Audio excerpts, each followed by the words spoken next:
ꯑꯩꯈꯣꯏꯒꯤ ꯁ꯭ꯇꯦꯟ ꯀꯔꯤꯅꯣ ꯑꯩꯈꯣꯏꯒꯤ ꯗꯥꯏꯇ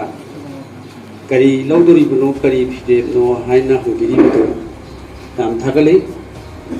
ꯆꯨꯝꯃꯤ ꯍꯧꯖꯤꯛ ꯂꯩꯔꯤꯕ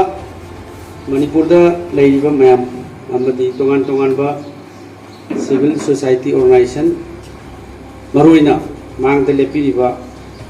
ꯌꯨꯠ ꯐ꯭ꯔꯟꯇꯦꯜ ꯑꯣꯔꯒꯅꯥꯏꯖꯦꯁꯟꯒꯤ ꯂꯤꯗꯔꯁ ꯃꯌꯥꯝ ꯃꯦꯝꯕꯔꯁ ꯃꯌꯥꯝ ꯑꯩꯈꯣꯏ ꯄꯨꯟꯅ ꯃꯁꯤ ꯆꯠꯃꯤꯟꯅꯗꯨꯅ ꯃꯦꯒꯤ ꯇꯥꯡ 3ꯗꯒꯤ ꯊꯣꯛꯂꯤꯕ ꯚꯥꯏꯂꯦꯟꯁꯁꯦ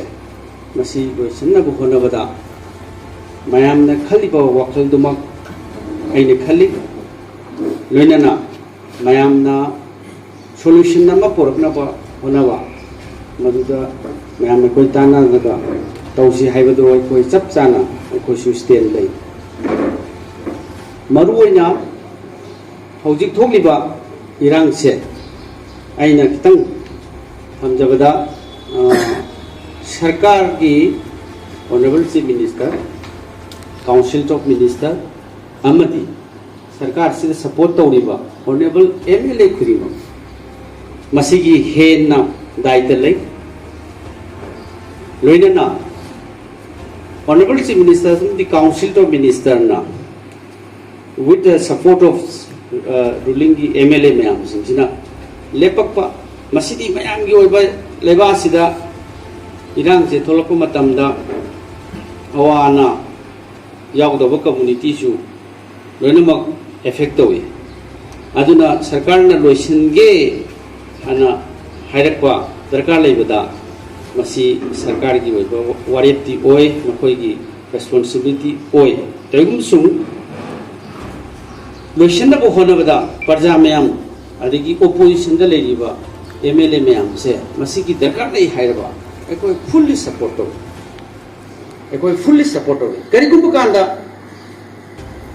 ekoi puno makse situations ni yadre MLA bhag ekoi resign tor kanda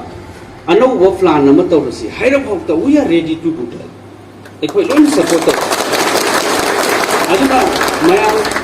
khoi gi youth ki mayam lakpiriba isan sing minau sing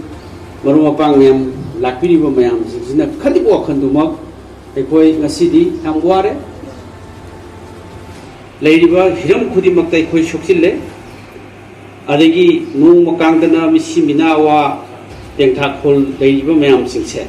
ekoi yengbada wai khangbada wai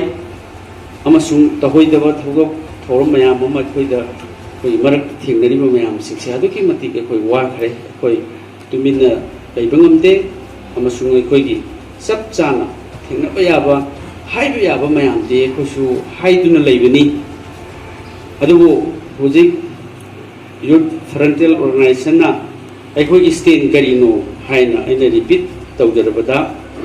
ko yamna sengna prajagi da maglepi prajana sima tawsi haina hairakpada ai yumda lagna traga koi baton toropada ekoi everything mayam si shanti porkani shanti lani natraga concrete koiba solution nama pora ani na haibagi wakhalonda changsin matamda loina thawai hapchang yauna support tawi haina